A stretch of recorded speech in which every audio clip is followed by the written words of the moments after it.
भक्तिमती माता बहने, श्री गुरु महाराज जी की अति असीम कृपा दया से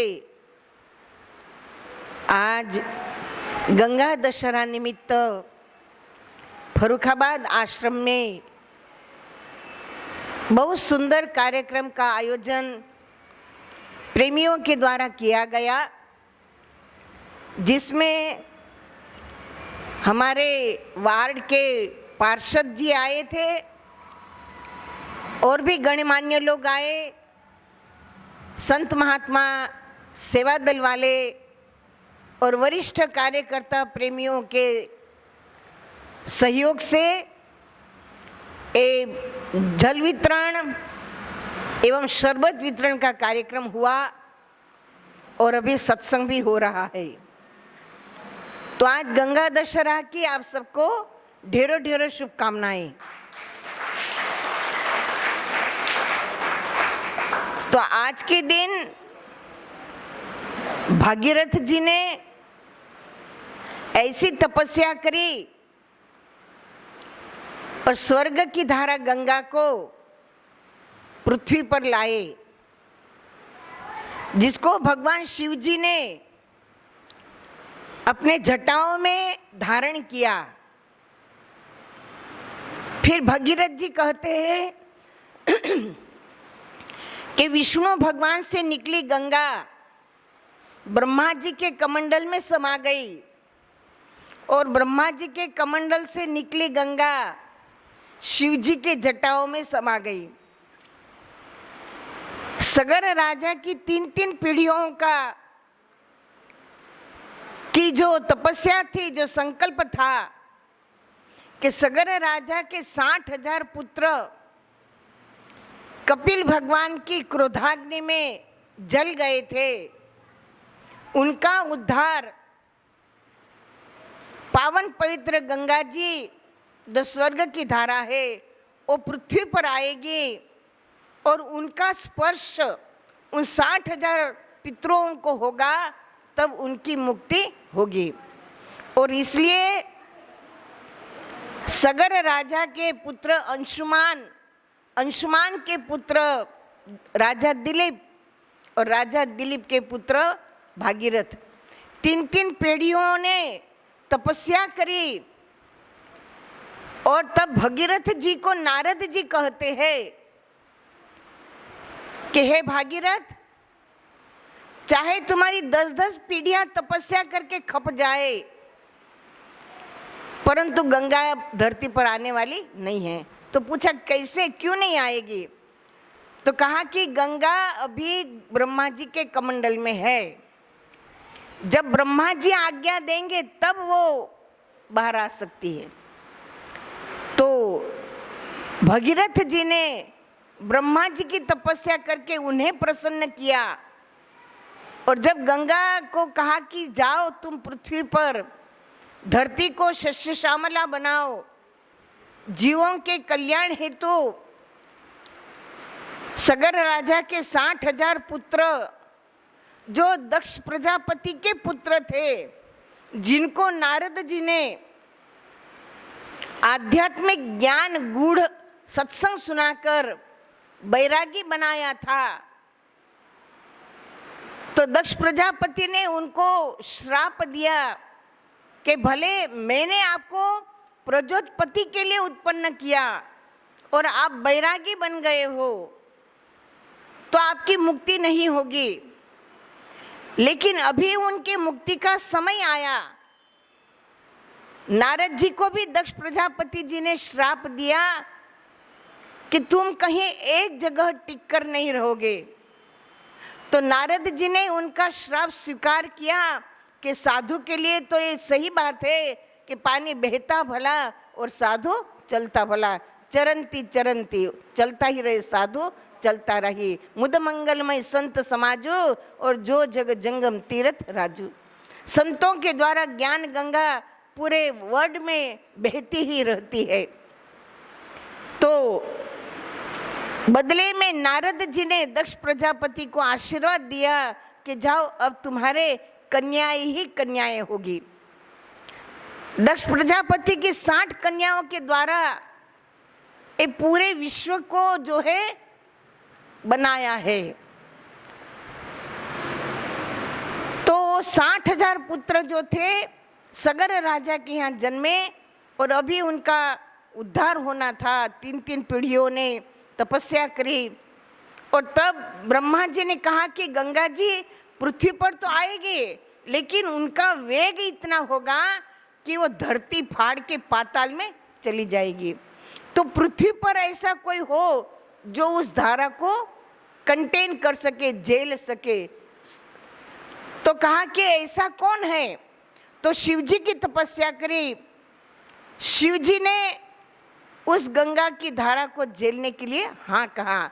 अपने जटा फैला करके हरिद्वार में शिव जी तैयार हो गए और भागीरथ ने बड़े प्रेम के साथ गंगा जी का आवाहन किया कि हे गंगे, ब्रह्मा जी की आज्ञा पाकर शिव जी का मान रखने, हमारे पूर्वजों का उद्धार करने, मृत्यु लोक के मानवियों के कल्याण के लिए, धरती शस्य श्यामला के लिए, हे गंगे मैया आप पधारो।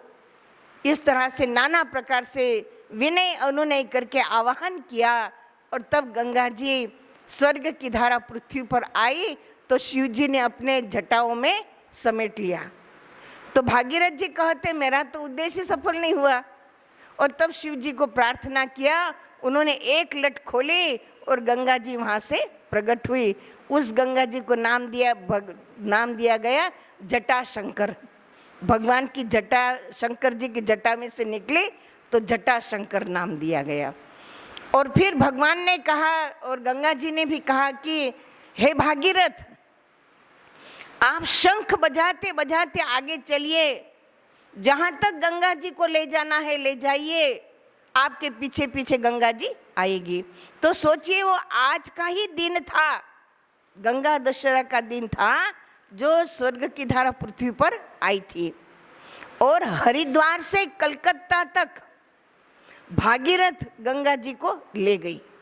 तो आप सोचिए कि कहाँ हरिद्वार और कहाँ कलकत्ता, जहाँ गंगा सागर एक सारे तीर्थ बार बार गंगा सागर एक बार जहाँ कपिल भगवान का आश्रम है, तो वहाँ तक गंगा जो है पूरे भारत को शस्य श्यामला करती हुई जाती है।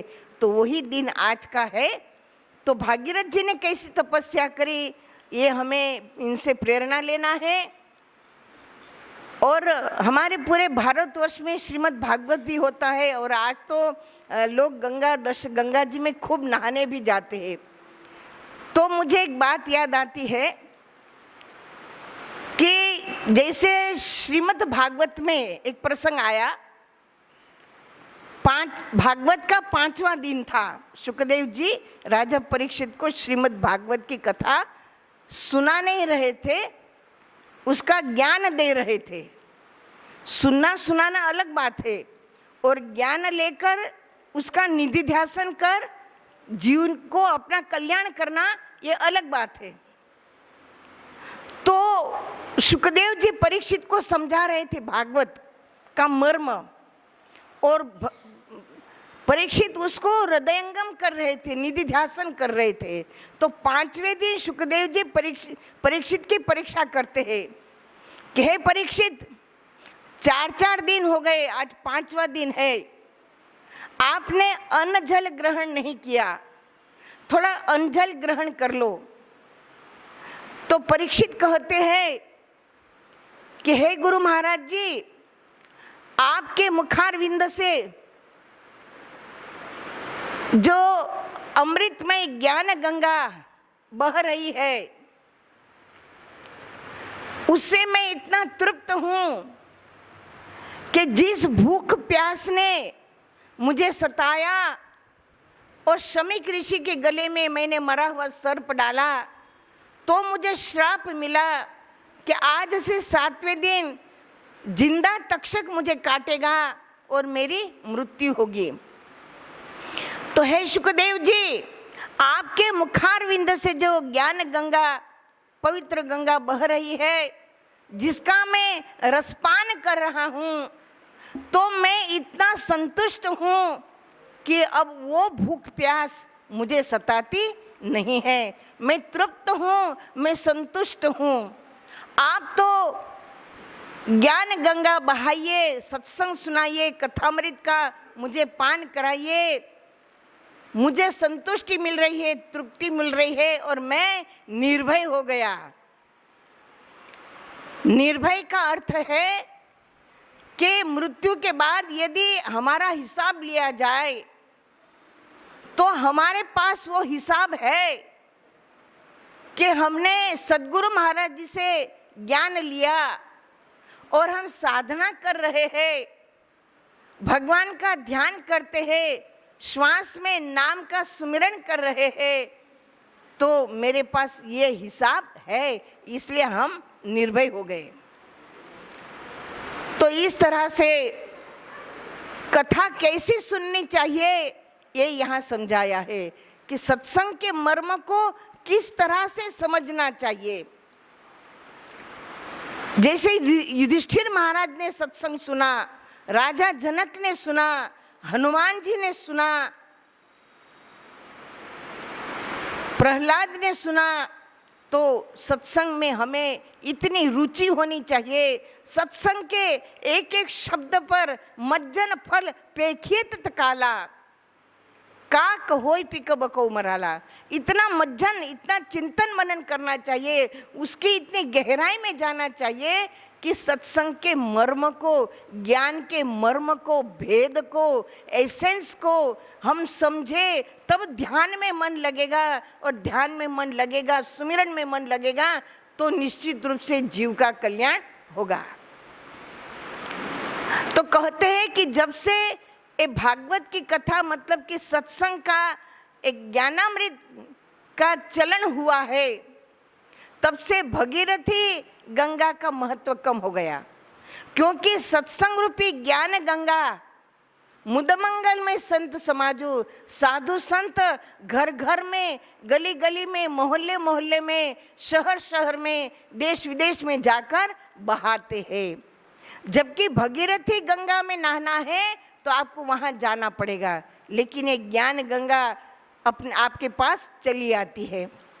भगीरथी गंगा में नहाने से शरीर का मैल दूर होता है, लेकिन ज्ञान गंगा में नहाने से मन का मैल दूर होता है।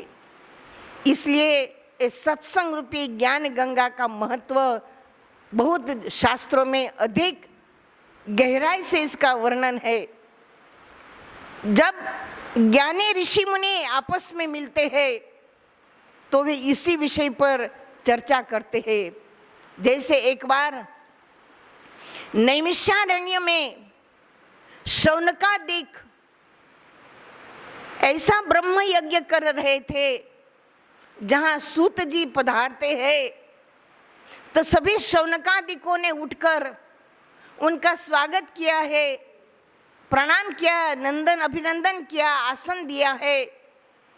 और शौनकादिकों ने उन्हें आत्म कल्याणकारी प्रश्न पूछे हैं, जिसमें एक प्रश्न है कि शास्त्रों का सार क्या है। शास्त्रों का सार क्या है? भाई 4 वेद, 6 शास्त्र, 18 पुराण, 64 गीता, रामायण, भागवत, तो ये सभी शास्त्र है, इनका सार क्या है? तो उत्तर में कहा कि राम रसायन तुम्हारे पासा, सदा रहो रघुपति के दासा। तो राम रसायन, रसायन क्या है? तो 4 वस्तु का मेल, इसे रसायन कहा। जैसे हमें हलवा बनाना है तो उसमें आटा, घी, शक्कर और पानी, ये 4 चीज लगती है। तो इसी तरह से जो 4 क्रिया का ज्ञान है ये रसायन है। शास्त्रों का सार आत्मज्ञान है। आत्मज्ञान जानने के लिए ही शास्त्रों में ऋषि मुनियों ने अपना अनुभव लिखा है। जितने भी शास्त्र बने हैं ये ऋषि मुनियों ने अपने अंतर जगत में आत्मज्ञान का अनुभव किया, आत्मा को अंदर पढ़ा, जो पढ़ा वो लिखा। 4 वेद, 6 शास्त्र, 18 पुराण 64 गीता में ये उन्होंने अपना आत्मज्ञान का अनुभव लिखा। जैसे भजन में आप गाते हो कि अचरज देखा भारी साधो, अचरज देखा भारी, कि बिन भूमि का महल बना है तामे ज्योत उजारी रे, और अंधा देख देख सुख पावे बात बतावे सारी रे। तो ये एक जिन ज्ञानियों ने सद्गुरु द्वारा उपदेश लेकर भजन किया और अंतर जगत में जो अनुभव किया उसको उन्होंने लिखा। तो जो पहले पढ़ा, अनुभव किया, पढ़ा, वो समाज के लिए लिखा। तो हमारे ऋषि मुनि पढ़े लिखे थे। कैसे थे? पढ़े लिखे। लेकिन आज का समाज कैसा है? जो लिखा हुआ है उसी को पढ़कर सुनाता है ना? जो लिखा हुआ है, भजन भी जैसे मीराबाई ने भजन गाया कि पायो जी मैंने नाम रतन धन पायो, वस्तु अमोलिक दी मेरे सतगुरु, करी कृपा अपनायो। पायो जी मैंने नाम रतन धन पायो। तो गुरु महाराज जी ने नाम रूपी रत्न धन दिया मुझे अपना कर। और कैसा है? तो खर्च न खूटे, चोर न लूटे, दिन दिन बढ़त सवायो, पायो जी मैंने नाम रतन धन पायो। तो वो नाम की महिमा मीरा ने संत रविदास सद्गुरु द्वारा उपदेश लेकर भजन साधना कर अपने अंदर जो अनुभव किया उसको लिखा। तो इस लिखे हुए को कई बड़े बड़े कलाकार इस भजन को गाते हैं। तो वो कलाकार कैसे हो गए? लिखे पढ़े, लिखे हुए को पढ़ रहे हैं, लेकिन उन्होंने अपने अंतर जगत में तो पढ़ा ही नहीं, अनुभव तो किया ही नहीं। और इसलिए कहते हैं कि हमारे ऋषि मुनि पढ़े लिखे थे। और आज का समाज कैसा है? लिखा पढ़ा, है ना? लिखा पढ़ा, लिखे हुए को पढ़ता है। तो जो शास्त्र है इसका सार क्या है? कि आत्मज्ञान, आत्मा सो परमात्मा को जानना और जान करके उसका ध्यान करना, श्वासों में प्राणों में सुमिरन करना, जिसको कहा कि अजपा नाम गायत्री योगी नाम मोक्षदायिनी, यस्य संकल्प मात्रेण सर्व पापेभ्यो प्रमुच्यते। कि वो भगवान का नाम श्वासोश्वास में अजपा है। जो व्यक्ति उस अजपा का जाप करता है तो उसकी सारी सात्विक मनोकामना, परमार्थ की मनोकामना पूर्ण होती है। यस्य संकल्प मात्रेण सर्व पापेभ्यो प्रमुच्यते, वो सभी पापों को नाश करने वाला जो है नाम है। ऐसा शास्त्र में ईश्वर के नाम का रसायन है। फिर अगला प्रश्न किया कि मानव जाति के लिए श्रेष्ठ कर्म क्या है? कौन सा श्रेष्ठ कर्म है? तो कहा कि भगवान के नाम का सुमिरन करना, ईश्वर प्राप्ति का यत्न करना, जतन करना, यही मानव के लिए श्रेष्ठ कर्म है। वहां एक और सवाल किया कि संसार के जीवों का कल्याण किस में है? संसार के जीवों का कल्याण किस में है? तो सूत जी बताते हैं कि शतम विहाय भोज्यम सहस्रम स्नान आचरित लक्ष्य विहाय दातव्यम कोटि त्वक्ता हरि भजित। मतलब कि 100 काम छोड़कर भोजन करो, 1000 काम छोड़कर स्नान करो, 100, 1000 फिर लाख, लाख काम छोड़कर दान दो, और कोटि त्वक्ता हरि भजित, कोटि करोड़ों काम छोड़कर भगवान का, ईश्वर का भजन करो, ध्यान करो, सुमिरन करो। इसी से मानव का कल्याण है। भजन में ही कल्याण है। शिव जी सृष्टि के रचयिता है। सृष्टि में जितने प्रकार की विद्याएं हैं, कलाएं हैं, जितने प्रकार का भौगोलिक वर्णन है, जितने प्रकार की संसार में हर वस्तु का शिव जी को अनुभव है, उन्होंने उस महाग्रंथ में सब कुछ समाहित किया है। और इतना सब कुछ जानते हुए समझते हुए भी शिव जी ने पार्वती जी को निमित्त बनाकर हम सबको समझाया कि उमा कहूँ मैं अनुभव अपना, सत हरि भजन और जगत सब सपना। तो ईश्वर भजन ही सार है, उसी में जीव का कल्याण है। ईश्वर भजन ही शास्त्रों का सार है, मनुष्य का श्रेष्ठ कर्म है, यही मानव के लिए कल्याणकारी है। और अगला सवाल क्या कि भगवान अवतार धारण क्यों करते हैं? तो यही समझाया कि यदा यदा ही धर्मस्य ग्लानिर्भवति भारत अभ्युत्थानम अधर्मस्य तदात्म्यानं सृजाम्यहम् परित्राणाय साधूनां विनाशाय च दुष्कृताम् और धर्म संस्थापनार्थाय संभवामि युगे युगे। कि जब जब धर्म की हानि होती है, अधर्म बढ़ता है, दुष्ट प्रवृत्ति के जीव बढ़ जाते हैं, और तब तब भगवान अपने भक्तों की रक्षा के लिए, धर्म की स्थापना के लिए भगवान अवतार धारण करते हैं। तो धर्म की स्थापना किसे कहते हैं? बड़ा सवाल है। धर्म की स्थापना किसे कहते हैं? भगवान श्री कृष्ण ने धर्म की स्थापना करी। मैं पूछती हूं कि भगवान श्री कृष्ण ने धर्म की स्थापना करी तो कहां करी? तो श्रीमद् भगवद गीता प्रमाण देता है कि भगवान श्री कृष्ण ने अर्जुन को मोह हो गया कि सामने के पक्ष में मेरे आप्तज, मेरा परिवार खड़ा है, मैं इन्हें मारूंगा, मुझे पाप लगेगा, इससे बेहतर है कि मैं भिक्षा मांगकर अपना गुजारा करूं। और उस समय भगवान श्री कृष्ण ने अर्जुन को नाना प्रकार से सत्संग सुनाया, समझाया, फिर भी अर्जुन का मन शांत नहीं हुआ। और तब भगवान श्री कृष्ण ने अर्जुन को आत्मज्ञान की चर्चा समझाई कि हे अर्जुन, तुम ये कहते हो कि मैं इनको मारूंगा तो मुझे पाप लगेगा, तो तुम किसे मारोगे? शरीर को मारोगे कि आत्मा को मारोगे?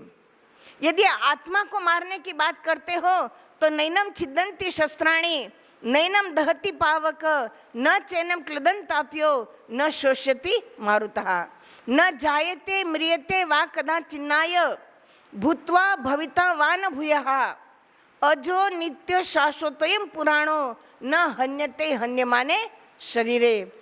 कि हे अर्जुन, आत्मा को अस्त्र शस्त्र द्वारा काटा नहीं जा सकता, अग्नि उसे जला नहीं सकती, पानी गिला नहीं कर सकता, हवा उड़ा नहीं सकती। आत्मा अजर अमर अविनाशी है, शाश्वत है, सनातन है, पुरातन है। शरीर का नाश हो जाता है।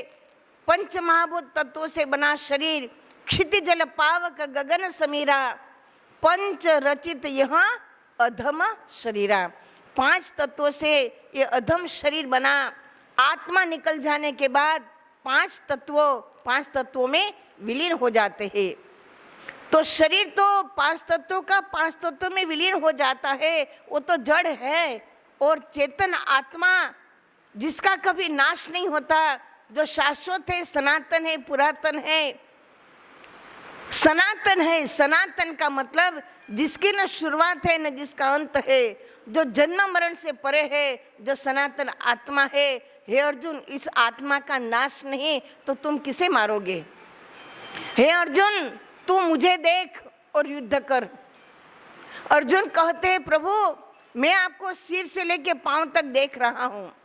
तब भगवान श्री कृष्ण कहते हैं, हे अर्जुन, तुम जो मुझे देख रहे हो ये तो मेरा पंचभौतिक तत्वों से बना हुआ नाशवान शरीर है। धर्म की स्थापना हेतु मैंने ये सगुण रूप धारण किया है, सगुण शरीर धारण किया है। लेकिन मैं आत्मा रूप से अहमात्मा गुणाकेश सर्वभूताश्रय स्थितः। हे अर्जुन, आत्मा रूप से मैं सभी भूत प्राणियों में सर्वव्यापक हूं।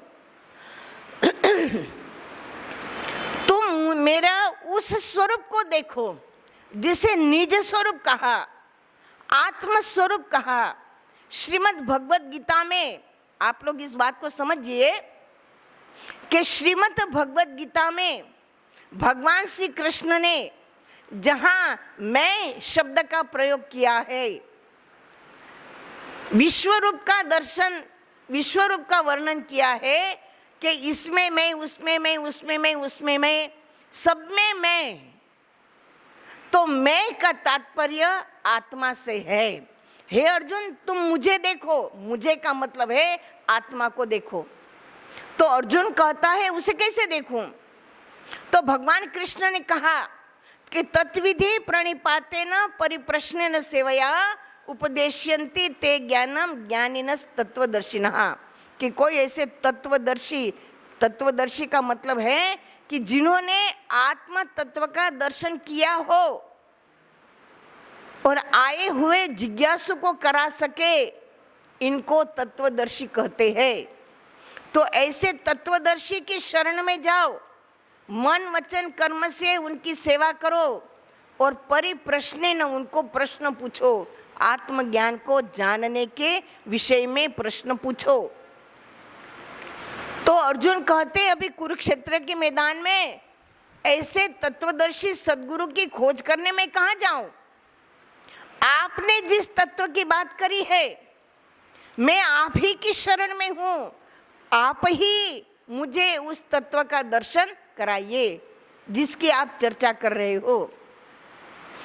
तो भगवान कृष्ण कहते हैं, हे अर्जुन, उस आत्म तत्व को देखने के लिए न तुमाम शक्य से द्रष्टुम मननैव स्वचक्षुषा दिव्यम ददामि ते चक्षु पश्चिमे योगमेश्वरम।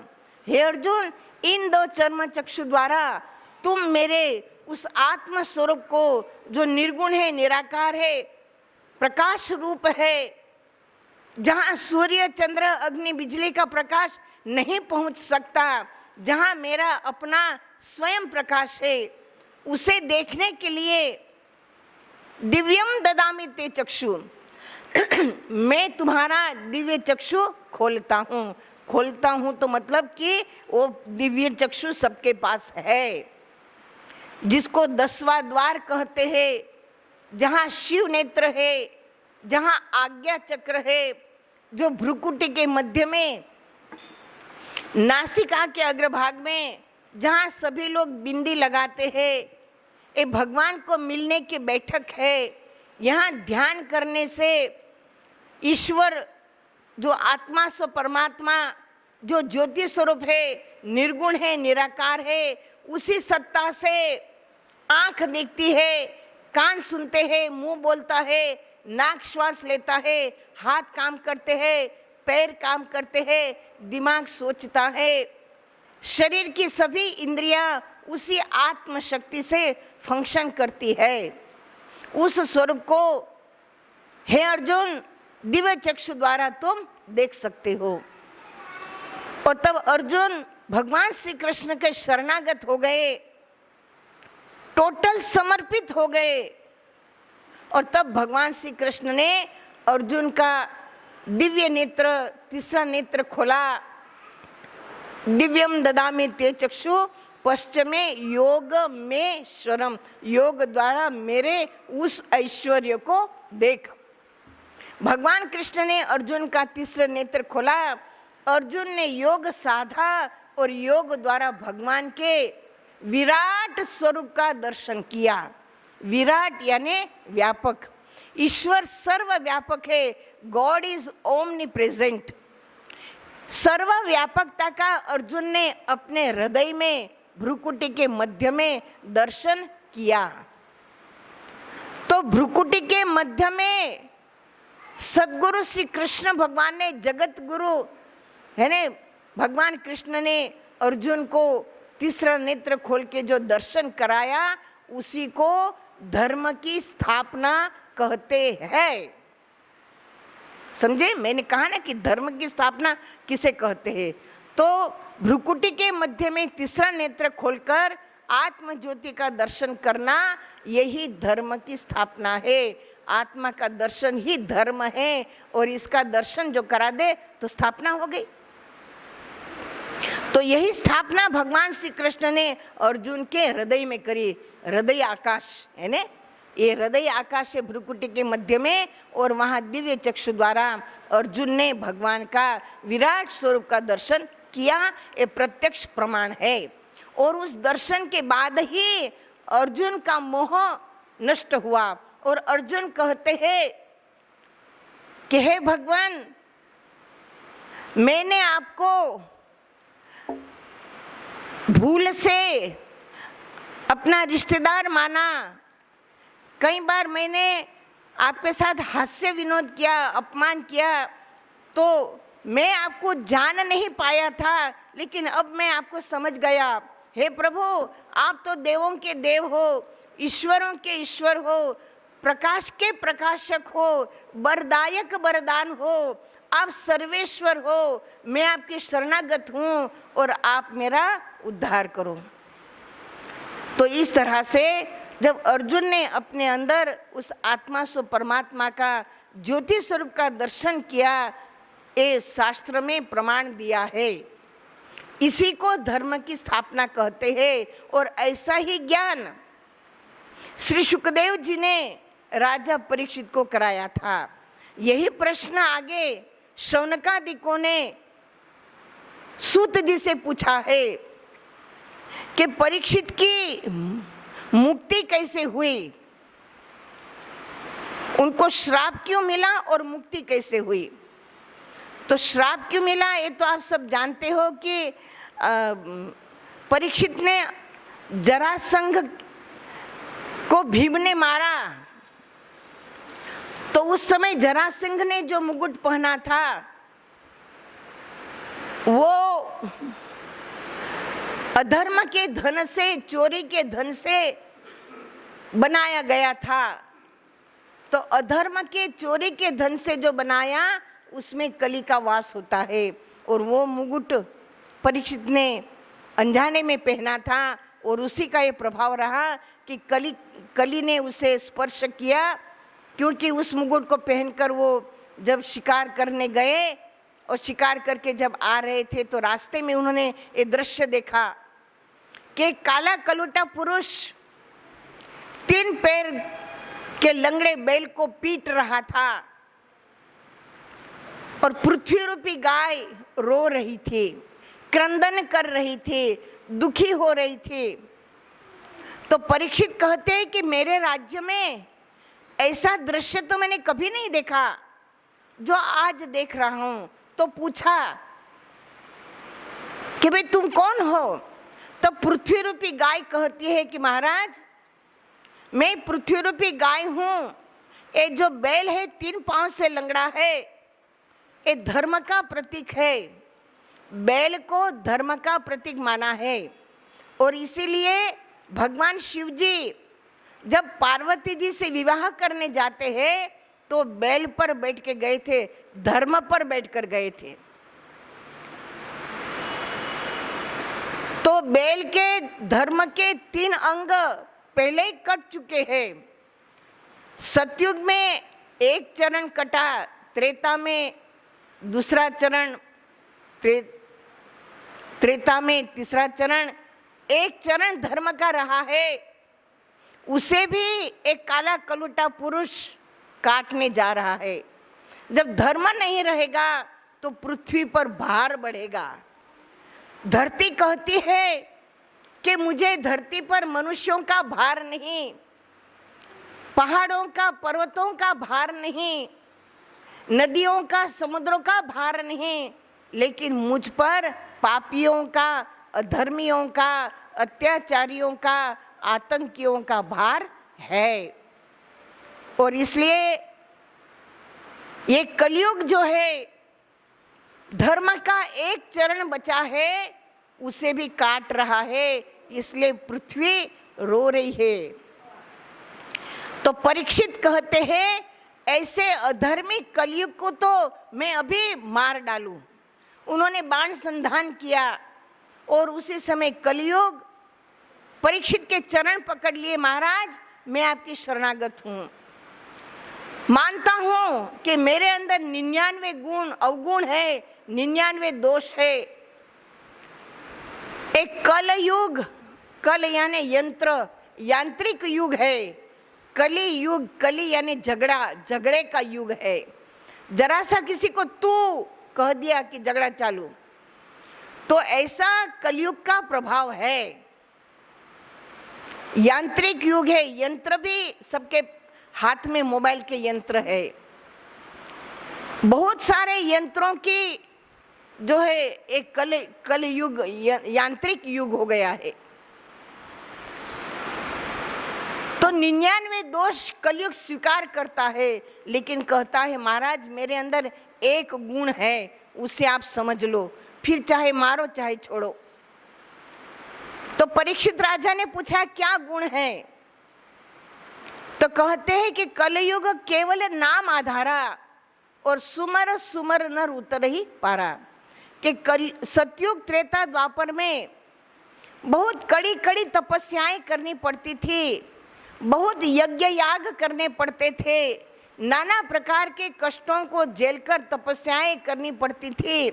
लेकिन कलयुग के जीवों से ऐसा कुछ होने वाला नहीं है। और इसलिए कलयुग में केवल नाम का सुमिरन जो सहज है, कलयुग के लिए बताया कि भाव कुभाव अनख आलस हूँ और नाम जपत मंगल दिसे दसूं। के भाव से कुभाव से जबरदस्ती से आलस्य से भी यदि कोई नाम का सुमिरन करेगा तो भी कलयुग में सबका कल्याण होगा। बताया कि कलयुग समय युग आन नहीं जो नर कर विश्वास। कि कलयुग के समान कोई अच्छा युग नहीं, अगर कोई विश्वास करे तो। क्यों अच्छा है? क्योंकि इसमें केवल नाम की महिमा है। जो व्यक्ति श्वासोश्वास में नाम का सुमिरन करेगा तो कलयुग में उसका कल्याण होगा। एकदम सरल भक्ति। उठत बैठत सोवत जागत नाम, कहे नानक सिद्ध भय तिनके काम। कि ये नाम का सुमिरन तो उठते बैठते सोते जागते किसी भी तरह करो तो भी जीव का सारे काम सिद्ध होंगे। तुलसीदास जी को किसी ने पूछा कि हम सुमिरन करने बैठते हैं तो कभी मन नहीं लगता, तो कभी ढंग का सुमिरन नहीं होता, तो क्या इसका फल मिलेगा? तो तुलसीदास जी कहते हैं कि तुलसी मेरे राम को रीझ भजे या खींच। जमीन पर पड़ा जो बीज है, कैसा भी पड़ा है वो उल्टा सीधा बीज तो जमीन पर पड़ा उग जाएगा, उल्टा सीधा बीज। कि जमीन पर यदि कोई भी बीज उल्टा सीधा कैसा भी पड़े वो उग जाता है। इसी तरह से भगवान का नाम सुमिरन रीझ भजे या खींच तो भी उसका फल मिलता है। तो भगवान के नाम से नाम सुमिरन में बैठोगे तो उसका फल कलयुग में बहुत बड़ा बताया है। और इसलिए कलयुग अच्छा युग है साधना के विषय में। तो ऐसे नाम की महिमा राजा परीक्षित ने कलयुग के द्वारा सुनी। तो कहते हैं कि उन्होंने कलयुग को छोड़ दिया, लेकिन कहा कि हर जगह कलयुग नहीं रह सकता। तो कलयुग को चोरी, जुआ, दारू और पर स्त्री संग ऐसे जगह में, खराब जगह में उसको स्थान दिया। कलयुग कहता है महाराज कोई अच्छी जगह भी दे दो। तो कहता है ठीक सुवर्ण में यानी सोने में तुम्हारा वास रहेगा। और परीक्षित राजा ने वो अधर्म के सोने का मुकुट पहना था, कलयुग ने सबसे पहले उसमें वास किया। और उसका ये परिणाम हुआ कि जब परीक्षित राजा अपने महल की तरफ लौट रहे थे तो उनको भूख प्यास ने सताया। और भूख प्यास की वजह से उन्होंने शमीक ऋषि के आश्रम में गए, जल मांगा, लेकिन ऋषि ध्यान में बैठे थे, सुना नहीं, तो उनको क्रोध आया। क्रोध क्यों आया? नहीं आना चाहिए था। ऋषि की वो सेवा करते थे, धार्मिक थे, नीतिज्ञ थे, लेकिन सुवर्ण के मुकुट में कली का प्रवेश हो गया और इसलिए परीक्षित को क्रोध आया। वहां मरा हुआ सांप पड़ा था, बाण से उठाया और शमीक ऋषि के गले में पहना दिया। शमीक ऋषि के पुत्र श्रृंगी ऋषि को ये पता चला और वहीं से उन्होंने श्राप दे दिया कि जिसने मेरे पिता के गले में मरा हुआ सर्प डाला है, आज से 7वें दिन जिंदा सांप उन्हें काटेगा, तक्षक, और उनकी मृत्यु होगी। जब इस बात का खुलासा हुआ श्रृंगी ऋषि को, शमीक ऋषि को और परीक्षित को, जब ये सारी बातें पता चली, तो संक्षिप्त में कह रही हूं, तो राजा परीक्षित ने अपने पुत्र जो है उसको राजगादी सौंप दी और वे राजर्षि बने। जहाँ 88,000 ऋषि मुनि थे, वहाँ जाकर उन्होंने अपने पापों का ऐलान किया कि मैंने शमीक ऋषि के गले में सर्प डाला, उनका अपमान किया, बड़ा अपराध किया, मुझे श्राप मिला है, 7वें दिन मेरी मृत्यु होने वाली है। आप सब बड़े विद्वान हो, ज्ञानी हो, कोई मुझे ऐसा साधन बताओ कि 7 दिन में मेरी मुक्ति हो। मैं क्षत्रिय हूँ, मृत्यु से डरता नहीं हूँ, लेकिन मृत्यु सुधारना चाहता हूँ। अभी अभी कलयुग के मुख से नाम की महिमा सुना हूँ, कोई मुझे ऐसा साधन दे दो कि मैं 7 दिन में क्या करूँ, कौन से देवी देवताओं को रिझाऊं, कौन से शास्त्रों को पढ़ूं, कौन सा यज्ञ याग करूं, कौन से तीर्थों में जाऊं। वहां बैठे 88,000 ऋषि मुनियों में भगवान वेद व्यास जी भी बैठे थे, लेकिन सभी ने हाथ खड़े कर दिए और यही कहा कि जन्म जन्म मुनि जतन कराई, अंत राम ते ही आवत नहीं। कि जन्मों जन्मांतर अनेक प्रकार की साधना करने पर भी मृत्यु के अंतिम श्वास में ईश्वर याद आएंगे ही, इसकी कोई गारंटी नहीं है। और मुक्ति कैसे होती है?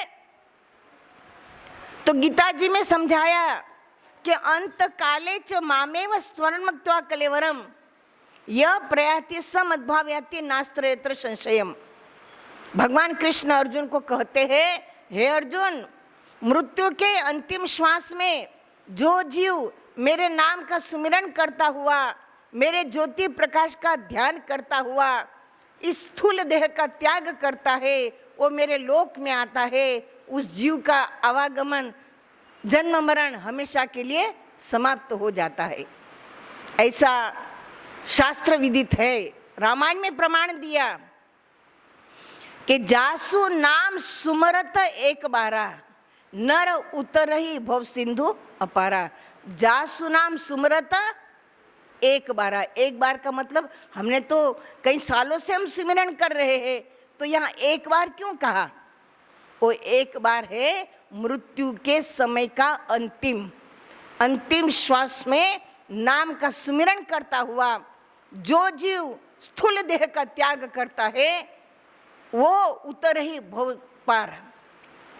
और इसलिए किसी ने गारंटी नहीं ली कि जन्म जन्म मुनि यत्न कराइए और अंत नाम ते ही आवत नहीं, अंतिम श्वास में नाम याद आएगा ही, इसकी कोई गारंटी नहीं। और तब जो है परीक्षित ने आर्तनाद से भगवान श्री कृष्ण को पुकारा कि प्रभु आपने गर्भ में मेरी रक्षा करी, अब मेरा मृत्यु का समय है, मेरी मृत्यु भी सुधारो। वहाँ भजन सुंदर दिया है, तो भजन हम नहीं गाएंगे, लेकिन भगवान कृष्ण जिनका काम है सृष्टि का पालन करना, और यहाँ मृत्यु सुधारने की बात है, संहार की बात है, संहार का काम शिव जी करते हैं। और इसलिए भगवान कृष्ण ने शिव जी को प्रेरणा करी कि शिष्य लायक है, जाओ उसकी मृत्यु सुधारो, अधिकारी है। कैसा है? अधिकारी। मुक्ति का भी जीव अधिकारी बनता है, उसकी कर्म द्वारा, उसके साधना द्वारा वो अधिकारी बनता है। तब जीव ऐसे जीवों के ऊपर कृपा करते हैं, अधिकारी है वो मुक्ति का। और तब शिव जी का अंश श्री शुकदेव जी नारद जी की प्रेरणा से वहां आते हैं, तत्काल आते हैं। और उनके आते ही चारों दिशाओं में प्रकाश फैल गया। सबने उनका खड़े होकर प्रणाम कर स्वागत किया, सुंदर आसन दिया। राजा परीक्षित साष्टांग दंडवत प्रणाम करके समर्पित हो गए। कहने लगे, महाराज मैं मृत्यु शैया पर हूँ, 7 दिन में मेरी मृत्यु होने वाली है, आप मेरी मृत्यु को सुधारे, मैं आपकी शरणागत हूँ। और तब शुकदेव जी परीक्षित को कहते हैं, परीक्षित जो समय बीत गया उसकी चिंता न करो, उसको याद न करो, आने वाले समय की भी चिंता छोड़ो, जो वर्तमान है इसे सुधारना है। मैं तुम्हें भागवत ज्ञान देता हूँ। सबसे पहले ये समझना है कि भागवत किसे कहते हैं। भागवत का अर्थ है भ प्लस अवगत। भ यानी भगवान, भगवान से अवगत होना यानी भगवान का परिचय होना। तो श्रीमद् भगवत गीता में भगवान श्री कृष्ण अर्जुन को कहते हैं, हे अर्जुन ज्ञानेन परिचायते माम, कि आत्मज्ञान से ही मेरा परिचय होता है। आत्मज्ञान मिला, ध्यान किया तो ईश्वर का परिचय हुआ।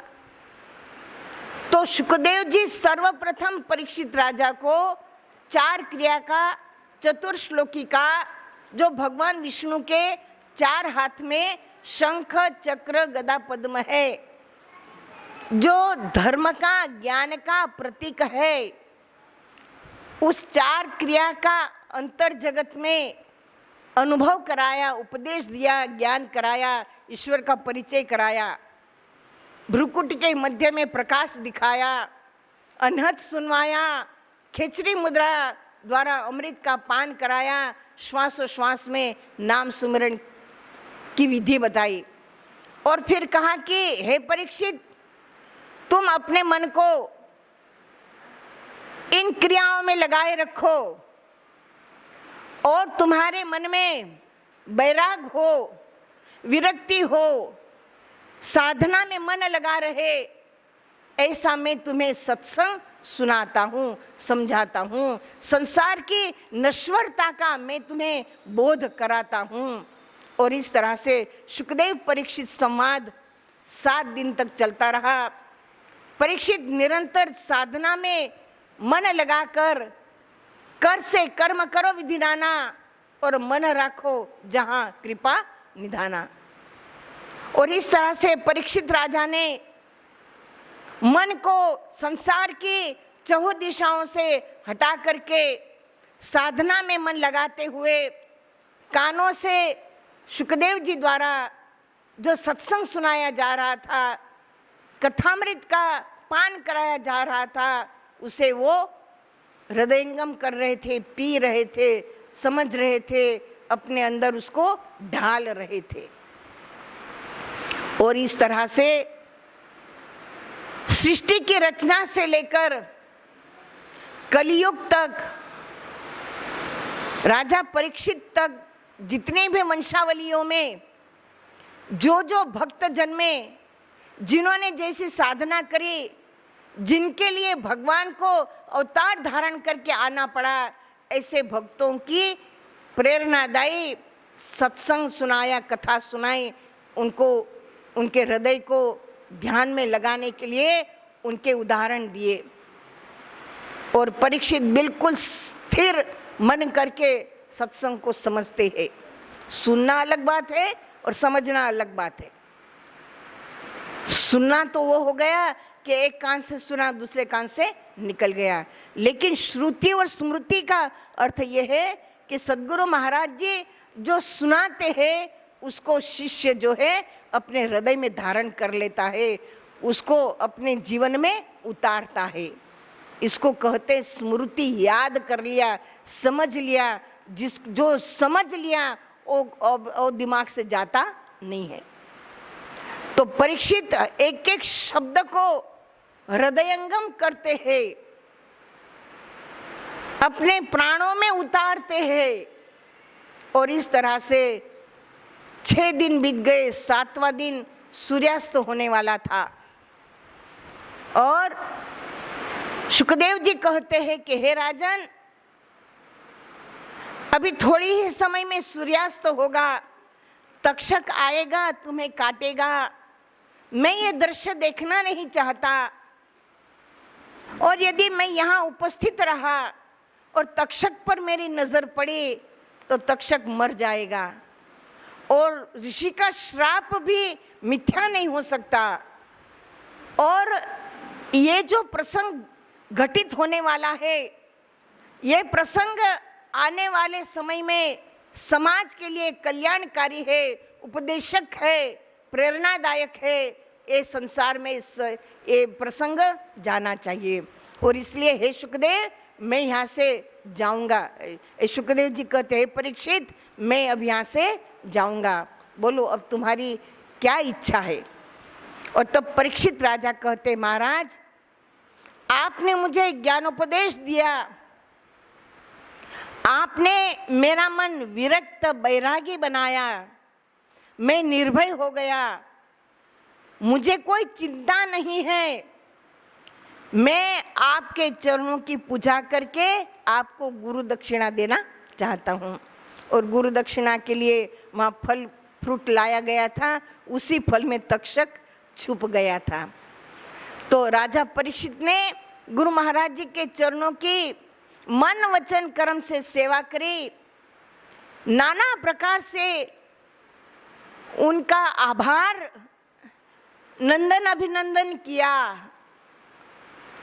कि कोई शब्द नहीं है कि मैं आपका किस तरह से आभार प्रकट करूं, क्योंकि आपने मुझे मुक्तिदायक ज्ञान दिया। कितनी बड़ी बात है, आपने मुझे मुक्तिदायक ज्ञान दिया। और फल फ्रूट गुरु दक्षिणा में जो भी उस समय की जो प्रथा थी दिया, और कहा कि हे गुरु महाराज जी, जाते जाते आप मेरे मस्तक पर वरद हस्त रखे। वरद हस्त रखे मतलब कि जाते जाते प्रकाश की क्रिया करा दे। और शुकदेव जी ने जाते जाते परीक्षित को ध्यान में बैठाया, प्रकाश की क्रिया में बैठाया, और परीक्षित राजा ध्यान में लीन हो गए। शुकदेव जी वहां से प्रस्थान कर गए, और परीक्षित ने शब्द सुरती लगाई के मुखते कछु ना बोल, बाहर के पट दे के अंदर के पट खोल।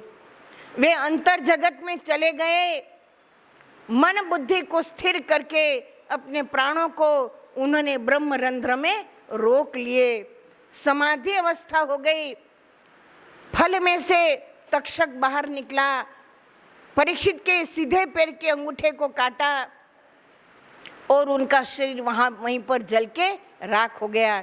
लेकिन उस समय परीक्षित जो है समाधि अवस्था में थे, और उनके ब्रह्मरंध्र से जो है प्रकाश निकला, और ईश्वर की ज्योति में ज्योति समा गए। और इस तरह से परीक्षित की मुक्ति हुई। मतलब कि मृत्यु के अंतिम श्वास में राजा परीक्षित का मन निश्चय पूर्वक आत्म ज्योति में ध्यान में ही लगा था।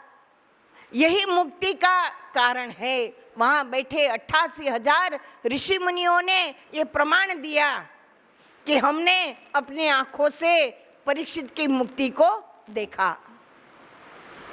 तो सज्जनों, जैसे मुक्ति राजा परीक्षित की हुई, मुक्ति कैसे हुई? तो सद्गुरु महाराज जी ने ज्ञान दिया और साधना किया, और अंतिम श्वास में भी साधना किया। तो जैसा ज्ञान शुकदेव जी ने दिया, जैसी साधना परीक्षित ने करी, और जैसी मुक्ति परीक्षित की हुई वैसा ज्ञान हमें मिले, वैसी साधना हम करें, वैसी मुक्ति हमें मिले, ये प्रेरणा लेने हेतु श्रीमद् भागवत की कथा पूरे भारतवर्ष में कोने कोने में होती है। लेकिन सज्जनों, थोड़ा समझने का प्रयास करो कि सुनाने वाले सुनाते क्या है और सुनने वाले सुनते क्या है। जबकि सुनाना क्या चाहिए और सुनना क्या चाहिए, क्या समझना चाहिए। तो हमने जो आपको सारगर्भित सार समझाया है कि सुखदेव जी ने राजा परीक्षित को आत्मा का ज्ञान दिया और तब सुखदेव परीक्षित ने अभ्यास किया। 7 दिन निरंतर अन्न जल का त्याग करके मन वचन कर्म से मन को लगा करके संसार की चहु दिशाओं से मन को हटा करके जब साधना किया तो परीक्षित को मुक्ति मिली। ये भागवत का सार है, यही रसायन है, यही मानव जीवन का श्रेष्ठ कर्म है। इसीलिए भगवान अवतार धारण करते हैं, यही मानव जीवन का सच्चा उद्देश्य है। और यही ज्ञान आज हम जहाँ बैठे हैं गुरु दरबार में, फर्रुखाबाद आश्रम में श्री गुरु महाराज जी का आश्रम है, और श्री गुरु महाराज जी यही ज्ञान पूरे भारतवर्ष में हजारों आश्रम है, गुरु महाराज जी के हजारों संत महात्मा है, आत्मज्ञान का प्रचार प्रसार करते हैं। आत्मज्ञान का प्रचार प्रसार हेतु ही यह आश्रम का निर्माण होता है। संत महात्मा आपको सत्संग सभी धर्म ग्रंथ शास्त्रों के आधार से समझाते हैं, सुनाते नहीं है, समझाते हैं। तो इस पर हमें चिंतन मनन करना चाहिए, गहराई से चिंतन मनन करके सार को जाने और खूब साधना करके हम अपने आत्मा का कल्याण करें। तो यही जीवन का सार है। और इसीलिए गुरु महाराज जी के हम जीवों के ऊपर अति विशेष कृपा दया है कि महाराज जी ने आश्रम बनाकर संत महात्मा को उपदेश की आज्ञा देकर आपके सामने उपदेश देने के लिए भेजा, ताकि आप उपदेश लो, साधना करो। और साधना की कमाई, गुरु दरबार के सेवा की कमाई निष्फल कभी नहीं जाती है। कबीर कमाई अपनी निष्फल कभी ना जाए, 100 जन्म भी धार ले फिर मिल से आए। तो ये आध्यात्मिक कमाई जो है ये हमारा बैंक बैलेंस है। जैसे आप सब लोग LIC करते हो, उसमें प्रीमियम भरते हो, तो कहते हैं कि जिंदगी के साथ भी और जिंदगी के बाद भी, लेकिन जिंदगी के बाद वो प्रीमियम आपको मिलेगा इसकी कोई गारंटी नहीं है। लेकिन नाम सुमिरन का प्रीमियम जितना भरोगे, जितनी गुरु दरबार की सेवा का प्रीमियम भरोगे, तो निश्चित रूप से कुदरत का नियम है कि वो कमाई आपकी जिंदगी के साथ भी और जिंदगी के बाद भी निश्चित रूप से रहेगी। तो जो कुछ भी आपको हमने समझाया है इसके ऊपर चिंतन करें, मनन करें, विचार करें। तो यहीं पर मैं अपनी वाणी को विराम देती हूँ और आप लोग ने बड़े प्रेम से, शांति से सत्संग को समझा है। आपका बहुत बहुत धन्यवाद। प्रेम से बोलिए श्री सद्गुरुदेव महाराज की, श्री आनंद कंद भगवान की, जगत जननी श्री माता जी की, मानव धर्म की, भारत माता की।